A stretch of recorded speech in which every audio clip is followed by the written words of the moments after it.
Well, I am really delighted to be able to have our conversation with Francis Collins.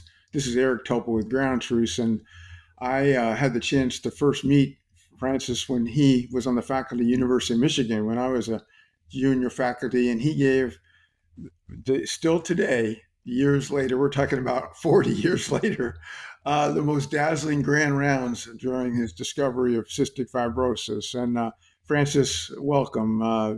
You inspired me and so many others throughout your career. Well, Eric, thank you. And you've inspired me and a lot of other people as well. So it's nice to have this conversation with you in the ground truths format. Well, thank you. We're at the occasion of an extraordinary book you put together. It's the fifth book, but it stands out quite different from the prior books as far as I can tell. It's called The Road to Wisdom on Truth, Science, Faith, and Trust. These four essential goods that build upon each other. And it's quite a book, Francis, I have to say, because you have these deep insights about these four critical domains. And so we'll get into them. But I guess the first thing thought I'd do is just say how you, at some point along the way, said the goal of this book is to turn the focus away from hyper-partisan politics and bring it back to the most important sources of wisdom, truth, science, faith, and trust, resting upon a foundation of humility, knowledge, morality, and good judgment. So there's a lot there. Maybe you want to start off with, what was in the background when you were putting this together. What were you really aiming at getting across? I'm glad to. And it's really a pleasure to have a chance to chat with you about this. I guess before COVID came along, I was probably a bit of a naive person when it came to how we make decisions. Yeah, I knew there were kind of wacky things that go on out there from time to time, but I had a sort of Cartesian attitude that we are mostly rational actors. And when presented with evidence that's been well defended and validated, that most people will say, okay, I know what to do. Things really ran off the rails in the course of COVID. It was this remarkable paradox where I don't know what you would say, but I would say the development of the vaccines that are safe and highly effective in 11 months using the mRNA platform was one of the most stunning achievements of science in all of history up until now. And yet 50 million Americans decided they didn't want any part of it because of information that came to them that suggested this was not safe or there was conspiracies behind it, or maybe the syringes had chips that Bill Gates had put in there, or all manner of other things that were being claimed. And good, honorable people were distracted by that, lost their trust in other institutions like the CDC, maybe like the government in general, like me, because I was out there a lot trying to explain what we knew and what we didn't know about COVID. And as a consequence of that, according to Kaiser Family Foundation, more than 230,000 people died between June of 21 and April of 22 because of a decision to reject the opportunity for vaccines that were at that time free and widely available. That is just an incredibly, terribly tragic thing to say. More than four times the number of people who died, Americans who died in the Vietnam War, are in graveyards unnecessarily because we lost our anchor to truth, or at least the ability to discern it, or we couldn't figure out who to trust, or we decided science was maybe not that reliable. And people of faith, for reasons that are equally tragic, were among those most vulnerable to the misinformation and the least likely, therefore, to take advantage of some of these life saving opportunities.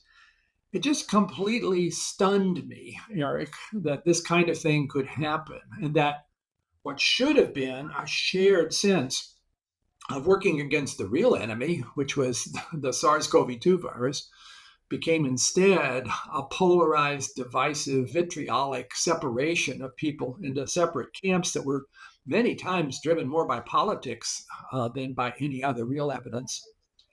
it made me begin to despair for where we're headed as a country if we can't figure out how to turn this around.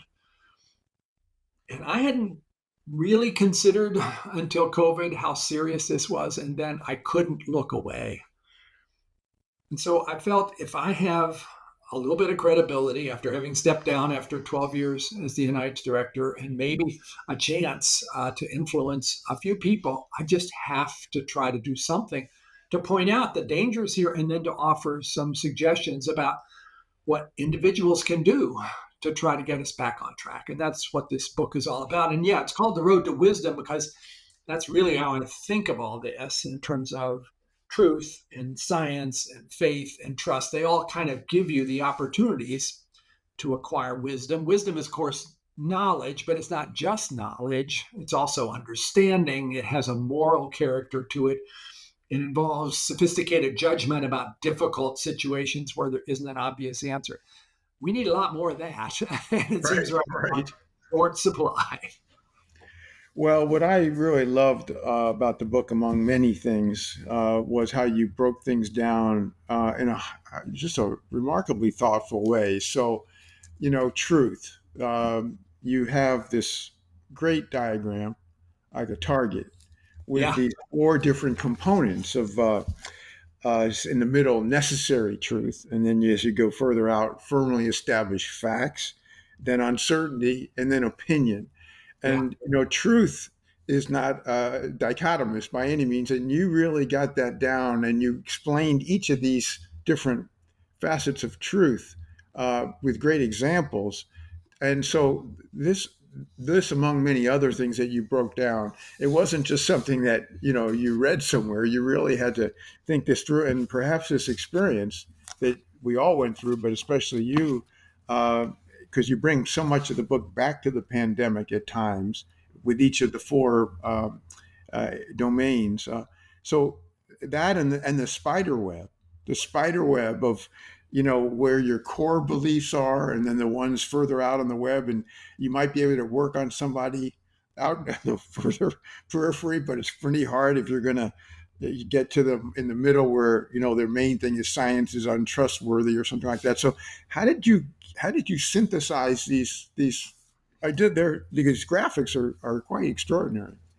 Well, I will say the artist for the graphics is a remarkable graphic design student at the University of Michigan who happens to be my granddaughter. So it was nice having that ability to have my scratches turned into something that actually looks like artwork. The concepts, I gotta say, Eric, I was feeling pretty unsure of myself. I never took a course in philosophy. I know there are people who've spent their entire careers going all the way back to Socrates and on up until now about what does truth mean. And here's this scientist guy who's trying to say, well, let me tell you what I think about it. I'm glad to hear that you found these circles useful. They have been really useful for me. And I hadn't thought about it much until I tried to put it in some sort of framework.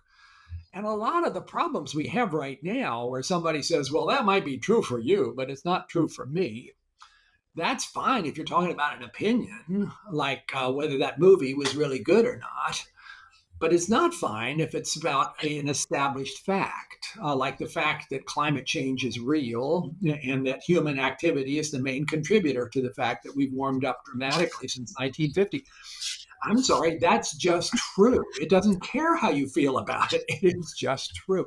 So that zone of established facts is where I think we have to re-anchor ourselves again. When something's in that place, I'm sorry, you can't just decide you don't like it. But in our current climate, and maybe postmodernism has crept in all kinds of ways we're not aware of, the idea that there is such a thing as objective truth even seems to be questioned in some people's minds.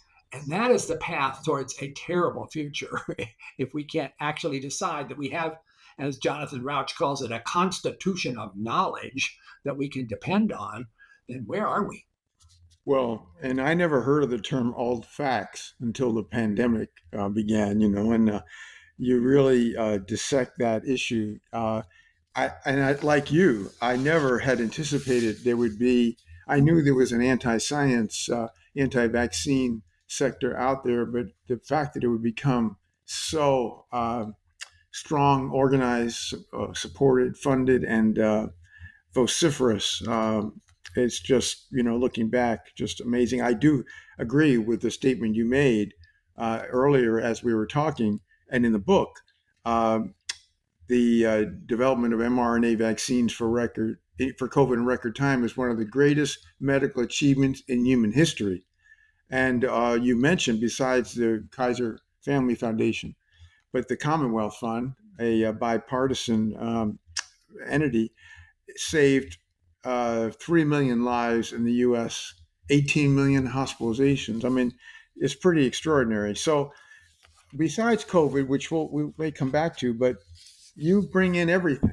You know, you bring in AI. So, for example, you uh, quoted the fellow from Google who lost his job, and you have a whole conversation with Blake Lemoine. Uh, Yes. and maybe you can give us, obviously, where is AI in the truth and science uh, world? Where do you stand there, and what were you thinking when you included his very interesting vignette? Well, I guess I was trying to talk about where are we actually at the point of AGI, artificial general intelligence, having been achieved. That is the big question. And here's Blake Lemoine, who claimed, based on this conversation that I quote in the book between him and the Google AI apparatus called Lambda, some pretty interesting comments where Lambda is talking about having a soul and what its soul looks like. And it's a portal to all sorts of other dimensions. Uh, and I can sort of see why Blake might have been taken in, but I can also see why a lot of people said, oh, come on. This is, of course, what an AI operation would say just by scanning the internet and picking out what it should say if it's being asked about a soul. So I was just being a little provocative there. My view of AI, Eric, is that its applications to science and medicine are phenomenal. And we should embrace them and figure out ways to speed them up in every way we can. I mean, here at NIH, we have the Brain Initiative that's trying to figure out how your brain works with those 86 billion neurons and all their connections. We're never going to sort that out without having AI tools to help us. It's just too complicated a problem. And look what AI is doing in things like imaging. Radiologists are going to be going out of business, and pathologists may not be too far behind because when it comes to image analysis, AI is really good at that, and we should celebrate that. It's going to improve the speed and accuracy of all kinds of medical applications. I think what we have to worry about, and I'm not unique in saying this, is that AI, when applied to a lot of things, kind of depends on what's known and goes and scrapes through the internet to pull that out. And there's a lot of stuff on the internet that's wrong and a lot of it that's biased. And certainly when it comes to things like healthcare, the bias in our healthcare system, health disparities, inadequacies, racial inequities are all in there too. And if we're going to count on AI to fix the system, it's building on a cracked foundation. So we have to watch out for that kind of outcome. But for the most part, generative AI that's taking really exciting, difficult problems and turning them into solutions, I'm all for it. But let's just be very careful here as we watch how it might be incorporating information that's wrong and we won't realize it and we'll start depending on it more than we should. Yeah, no, it's great, and you have some commentary on all the major fronts that we're seeing these days. Another one that is a particularly apropos is way back when you were at Michigan and the years before that, when you were warming up to make some seminal gene discoveries, and cystic fibrosis being perhaps the first major one.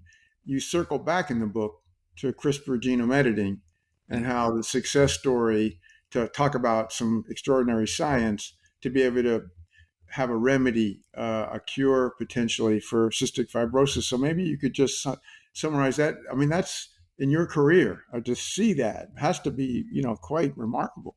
It is breathtaking, Eric. I mean, I sort of like to think of three major developments just in the last, less than 20 years that I never dreamed would happen in my lifetime. One was the ability to make stem cells from people who are walking around from a skin biopsy or a blood sample that are pluripotent. My whole lab studies diabetes. I mean, approach is to take induced pluripotent stem cells from people whose phenotypes we know really well and differentiate them into beta cells that make insulin and see how we can figure out how the genetics and other aspects of this determine whether something is going to work properly or not. I mean, that's just astounding. The second thing is the ability to do single cell biology, Mm. which really 15 years ago, you just had to have a bunch of cells. And studying diabetes, we would take a whole islet and grind it up and try to infer what was there. Ridiculous. Now we can look at each cell. We even can look at each cell in terms of what's its neighbor. Does the beta cell next to an alpha cell behave the same way as a beta cell that next to a duct? We can answer those questions. And of course, the third thing is CRISPR and gene editing. And of course, the first version of CRISPR, which is the knockout of a gene, was exciting enough. But the ability to go in and edit without doing a double stranded break and actually do a search and replace operation is what I'm truly excited about when it comes to rare genetic diseases, including one that we work on, progeria, which is this dramatic form of premature aging that is caused almost invariably by a C to T mutation in exon 11 of the lamin A gene, and for which we have a viable strategy towards a human clinical trial of in vivo gene editing for kids with this disease in the next 2 years. Yeah, it's just, the fact that we were looking at potential cures for hundreds and potentially even thousands of diseases where there was never a treatment. I mean, that's astounding in itself, no less the two other examples. The fact that you can, in a single cell, you can not only get the sequence of DNA and RNA and methylation, and who would ever thought? And then, as you mentioned, taking white cells from someone's blood and making pluripotent stem cells. I mean, all these things are happening now at scale, and you capture this in the book. Now, the other thing that you do that I think is unique to you, I don't know if it's because of your background and growing up in Stanton, Virginia, a very different type of world, but you have a lot of humility in the book. You go over how you got snickered by Bill Maher, how you had a graduate student who was fabricating images, and lots of things, how you might not have communicated about COVID perhaps as well as could. A lot of our colleagues are not able to do that. They don't ever have these sorts of things happening to them. And this humility, which comes across, especially in the chapter on trust, where you break down who do you trust. Humility is one of the four blocks, as you outlined: competence, integrity, and aligned values. So maybe can you give us a brief lesson on humility, because it's checkered throughout the book, and it makes it this personal story that you're willing to tell about yourself, which so few of us are willing to do. Well, I don't want to sound proud about my humility. That would not be a good thing, but because I'm not. But thanks for raising it. I do think when we consider what are the reasons we decide to trust somebody, that it does have that humility built into it. Somebody who's willing to say, I don't know. Somebody who's Mhm. willing to say, I'm an expert on this issue, but that other issue you just asked me about, I don't know any more than anybody else, and you should speak to someone else. We don't do that very well. We kind of tend to just Right. plunge right in and try to soak it up. Um, I do feel when it comes to COVID, and I talk about this in the book a bit, that I was one of those trying to communicate to the public about what we think are going to be the ways to deal with this worst pandemic in more than a century. And I wish, Eric, I had said more often, what I'm telling you today is the best that the assembled experts can come up with. But the data we have to look at is woefully inadequate. And so it very well could be that what I'm telling you is wrong.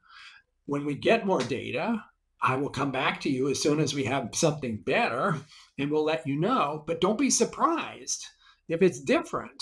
And that will not mean that we are jerking you around or we don't know what we're talking about. It's like this is how science works. You're watching science in real time, even though it's a terrible crisis. It's also an opportunity to see how it works. I didn't say that often enough, and neither did a lot of the other folks who are doing the communicating. Of course, the media doesn't like to give you that much time to say those things, as you well know. Right. Right. But we could have done a better job of preparing people for uncertainty. And maybe there would have been less of a tendency for people to just decide these jokers don't know what they're talking about. I'm going to ignore them from now on. And that was part of what contributed to those 230,000 unnecessary deaths was just people losing their confidence in the information they were hearing. Yeah. Well, That's a source yeah. of grief. Well, it's great and a lesson for all of us. And the other thing that along with that is remarkable transparency about your own health. And Mm. there's several things in there, but one that coincides. You mentioned in the book, of course, you wrote an op-ed in the Washington Post back in April about your diagnosis of prostate cancer. So you touched on the book, and maybe you could just update on us about this because again, you're willing to tell your story and trying to help others by the experiences that you've been through. Well, I sure didn't want to have that diagnosis happen, but once it did, it certainly felt like an opportunity for some education. We men aren't that good about talking about issues like this, especially when it involves the reproductive system. So, going out and being public and saying, "Yep, I had a 5-year course of watching to see if something was happening, and then slow indolent cancer suddenly decided it wasn't slow and indolent anymore, and so I'm now having my prostate removed." And I think I'm a success story, a poster boy for the importance of screening. If I hadn't gone through that process of PSA, followed by imaging, by MRI, followed by targeted biopsies, so you know you're actually sampling the right place to see if something's going on, I probably would know nothing about it right now. And yet, incubating within me would be a Gleason category 9 prostate cancer, which has a very high likelihood, if nothing was done, to become metastatic. So I wanted that story to be out there. I wanted men who were like squeamish about this whole topic to say, maybe this is something to look into. And I've heard a bunch of follow ups from individuals, but I don't know how much of an impact it had. I'm glad to say I'm doing really well. I'm 3 months out, 4 months out now from the surgery. It is now the case. I'm pretty much back to the same level of schedule and energy that I had beforehand. Which is a Recovered lot. pretty quick, yeah. And I'm very happy to say that the post op value of PSA, which is the best measure to see whether you, in fact, are now cancer free, was 0, which is a Wow. really nice number. Wow. Well, the prostate is the curse of men. And, Yes. I wish we could all have an automated prostatectomy so we don't have to deal with this. It's just horrible. But still It was thrilled that, by a robot. It was done by a robot. It wasn't quite automated. no, I no. the stab wounds to prove that the robot was actually very actively doing what it needed to do, but they healed quickly. Right. Well, this gets me to something else that you're well known for throughout your career as a musician, a guitarist, singer. And recently you hooked up with Renee Fleming, the noted opera singer. And you've been into this music as therapy. And maybe you can tell us about that. It wasn't necessarily built up much in the book because it's a little different than the main agenda, but I think it's fascinating because who doesn't like music? I mean, you'd have to be, you have to be, out there if you don't enjoy music. But can you tell us more about that? Yeah, I grew up in a family where music was very much what one did after dinner. So I learned to play keyboards and then guitar. And that's always been a source of joy and also a source of comfort sometimes when you were feeling a bit down or going through a painful experience. I think we all know that experience where music can get into your heart and your soul in a way that a lot of other things can't. And the whole field of music therapy is all about that, but it's largely been anecdotal since about World War II when it got started. And music therapists will tell you sometimes you try things that work and sometimes they don't. And it's really hard to know ahead of time what's going to succeed. But now we have the Brain Initiative, which is pushing us into whole new places as far as the neuroscience of the brain. And it's really clear that music has a special kind of music room in the brain that evolution has put there for an important reason. If we understood that, we could probably make music therapy even more scientifically successful and maybe even get parties to pay for it. All of this became an opportunity for building a lot more visibility because of making friends with Renee Fleming, who I hadn't really known until a famous dinner party in 2015, where we both ended up singing to a trio of Supreme Court justices trying to cheer them up after a bad week. And she has become such an incredible partner in this. She's trained herself, pretty significantly in neuroscience, and she's a convener and an articulate spokesperson.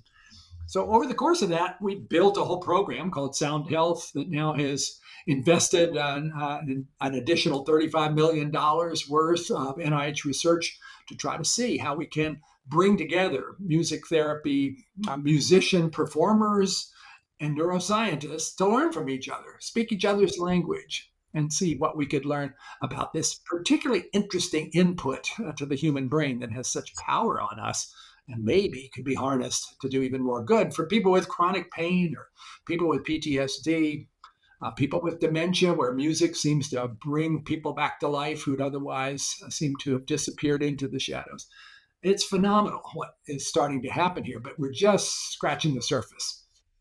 Well, I share your enthusiasm for that. I mean, it's something that you could think of that doesn't have a whole lot of side effects, but could have a lot of good. Yeah. Well, now, before I get back to the book, I did want to cover one other relatively recent op-ed late last year that you wrote about hepatitis C. Hepatitis C, one of the most important medical advances in the 21st century that we're squandering. Can you tell us about that? Because I think a lot of people don't realize this is a big deal. It's a really big deal, and I confess I'm a little obsessed about it. So, yes, you may regret bringing it up because I really kind of want to talk about what the opportunity is here. And I am still the lead for the White House in an initiative to try to find the 4 million Americans who are already infected with this virus and get access to them for treatment. The treatment is fantastic, as you just said. One of the most major achievements of medical research, one pill a day for 12 weeks, 95% cure in the real world, essentially no side effects. And yet the cost is quite high.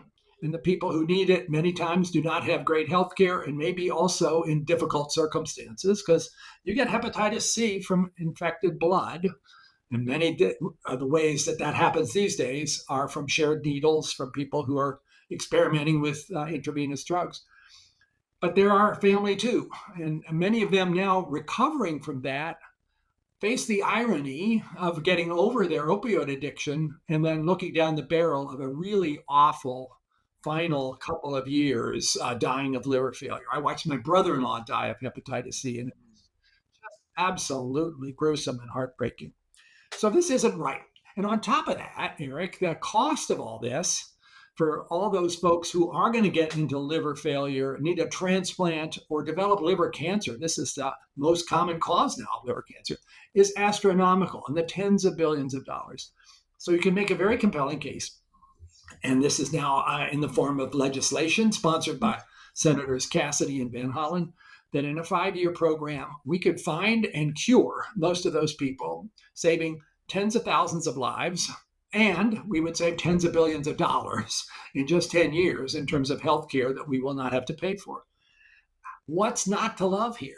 Right, right, There's a right. lot of things that have to be worked out to make it happen. One thing we've already done is to develop, thanks to NIH and FDA, a point of care viral RNA finger stick test for Hep C. You get an answer in less than an hour. FDA approved that at the end of June. That was a big crash program.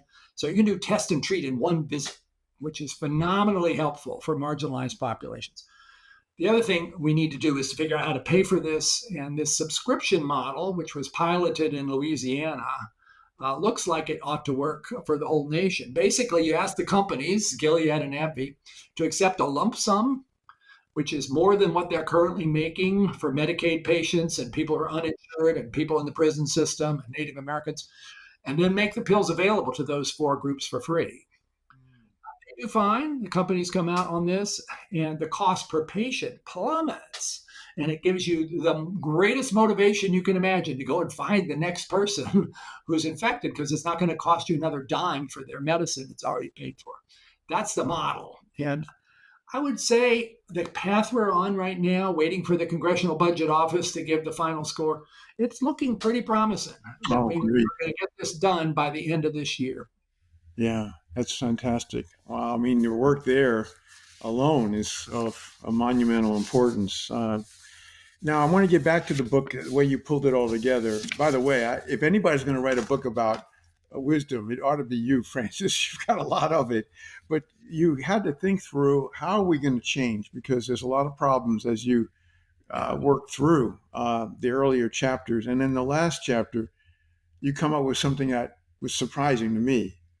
And that was a pledge for the road to wisdom, a Yeah. pledge that we could all sign, which is just 5 paragraphs long, and basically get on board about these 4 critical areas. Can you tell us what um, more about the pledge and how this could be enacted and help the situation? Well, I hope it can. The initial version of this book, I wrote a long piece about what governments should do and what institutions should do and what universities should do and what K through 12 education should do. And then I thought, they're not reading this book. And I'm not sure any of those folks are really that motivated to change the status quo. Certainly, politicians are not going to solve our current woes. It seems that politics is mostly performance these days, and it's not really about governance. So, if there's going to be a chance of recovering from our current malaise, I think it's got to come from the exhausted middle of the country, which is about 2/3 of us. We're not out there in the shrill, screaming edges of the left and the right. We're maybe tempted to just check out because it just seems so discouraging. But we're the solution. So the last chapter is basically a whole series of things that I think an individual could start to do to turn this around, beginning with doing a little of their own cleaning of their worldview to be sure that we are re-anchoring to things like objective truth and to loving your neighbor instead of demonizing your neighbor. But yeah, it does go through a number of those things. And then it does suggest, as a way of making this not just a nice book to read, but something where you actually decide to make a commitment. Look at this pledge.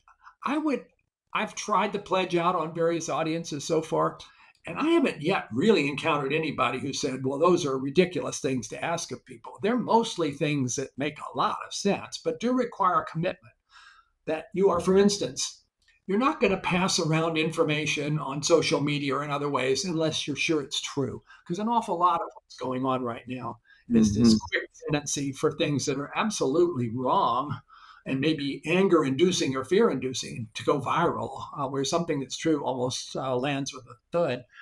Don't be part of that. That's part of this. But also, to make an honest effort to reach out to people who have different views from you. Don't stay in your bubble and try to hear their concerns. Listen, not that you're listening in order to give a snappy response, but listen so you're really trying to understand. We do far too little of that. So the pledge asks people to think about that. And there is a website now, which will be as part of the book, up on the Braver Angels website. And Braver Angels is a group that has made its mission trying to bring together these divided parties across our country, and I'm part of them. And you can then go and sign it there and make a public statement that this is who I am. And it will also give you a whole lot of other resources you could start to explore to get engaged in being part of the solution instead of just, shaking your head. Because I think what we're trying to do is to get people to go beyond the point of saying, this isn't the way it should be, to saying, this isn't the way I should be. I'm going to try to change myself as part of fixing our society. Well, I'm on board for this, and I hope it creates a movement. This is, as you tell the stories in the book, like the fellow that you wrangled with about the pandemic and how you listened to him and it changed your views and you changed his views. And this is the health of different opinions and perspectives, and we got to get back there. It used to be that way, you know. I mean, Yeah. more at least. It wasn't always perfect, and as you said in the book, you know, we all have some entrenched biases. We're never going to get rid of all of them, but your your wisdom about the road, the pledge here, is, I think, masterful. So I just want to pass that along, and I hope listeners will go to the Braver Angels website and sign up, because if we get millions of people to help you on this, that would say a lot about a commitment to, a renewed commitment to the way it should be, not the way it is right now. Well, I've covered a bunch of things, of course, Francis, but did I miss something that you're passionate about, that, or in the book, or anything that you want to touch on? Oh my goodness. Yeah, you did cover a lot of ground here, including things that I didn't pay much attention to in the book, but I was glad to talk to you about. No, I think we got a pretty good coverage. The one topic in the book that will maybe appeal particularly to believers is a whole chapter about faith, because I am concerned that people of faith have been particularly vulnerable to Hmm. misinformation and disinformation, and yet they stand on a foundation of principles that ought to be the best antidote to most of the meanness that's going on, just trying to encourage them to recall that and then build upon the strength that they carry as a result of their faith traditions to try to be part of the solution as well. Oh, I'm so glad you mentioned that. It's an important part of the book, and it's also, I think, something that you were able to do throughout your long tenure as NIH director, that you were able to connect to people across the aisle. You had senators and the Republicans that were, so supportive of your efforts to lead NIH and get the proper funding. And it's something, it's a unique thing that you're able to connect with people of such different backgrounds, people of, really deep commitment to religion and faith and everything else. And, that's one of the other things that we talk about, Francis, here, and many times I gather, is we don't have you at the helm anymore at NIH, and we're worried. We're worried because you're a unique diplomat, with all this, heavy wisdom. And, it's pretty hard to simulate your ability to keep the NIH whole and to build on it. Do you worry about it at all? Well, I was privileged to have those 12 years, but I think it was time to get a new perspective in there. And I appreciate your saying nice things about my abilities. Monica Bertinoli is also a person of great skill. And I think on the Hill, she rapidly acquired a lot of fans by her Mm-hmm. approach, by some of her background. She's from Wyoming. She's a cancer surgeon. She's got a lot of stories to tell that are really quite inspiring. I think, though, it's just a very difficult time. She Yeah, walks yeah, in at a point where the partisan attitudes about medical research, which we always hoped would kind of stay out of the conversation, have become so prominent. A lot of it sort of politically driven, sort of nasty rhetoric on the heels of COVID, which spills over into lots of other areas of medical research and is truly unfortunate. So she's got a lot to deal with there, but I'm not sure I would be much better than she is in trying to continue, stay on message, tell the stories about how medical research is saving lives and alleviating suffering, and we're just getting started. And she does that pretty well. I just hope the people who need to listen are in a listening mood. yeah. Well, that's great to hear your perspective. Well, I can't thank you enough for our conversation, and moreover for, a friendship that's extended many decades now. And Yes. we're gonna be following, not just your progeria research and all the other things that you're up to, because it's, you're juggling a bunch of things still. It isn't like you're slowed down at all. And thanks so much for this book. I think it's a gift.